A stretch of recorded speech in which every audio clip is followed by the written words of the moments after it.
warahmatullahi wabarakatuh. Halo semua, perkenalkan nama aku Kaisa Yasmin. Aku absen 12, aku dari kelas 9E.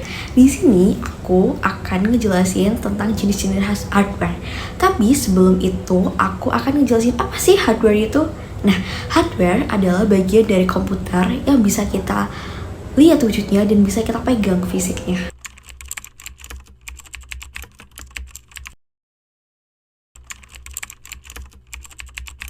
Pertama, ada hardware input. Hardware input adalah perangkat keras yang berfungsi untuk memasukkan data atau informasi ke dalam komputer. Jadi di sini para pengguna itu bisa memasukkan file, gambar, video hingga audio ke dalam komputer. Contoh dari hardware input sendiri yaitu yang pertama ada keyboard, mouse, dan mikrofon. Yang kedua itu ada hardware output. Hardware output adalah perangkat komputer yang berfungsi untuk menampung dan menghasilkan data-data di dalam komputer. Nah, nantinya data-data tersebut bisa dikeluarkan melalui perangkat lain yang terhubung dengan komputer. Contoh dari hardware output sendiri yaitu yang pertama ada monitor, speaker, dan printer. Yang ketiga yaitu ada hardware processing.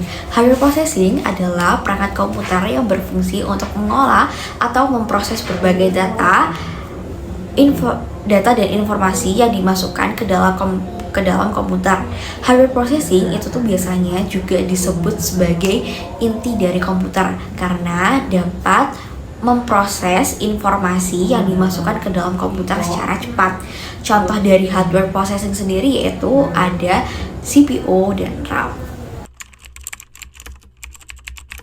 Yang keempat yaitu ada hardware penyimpan.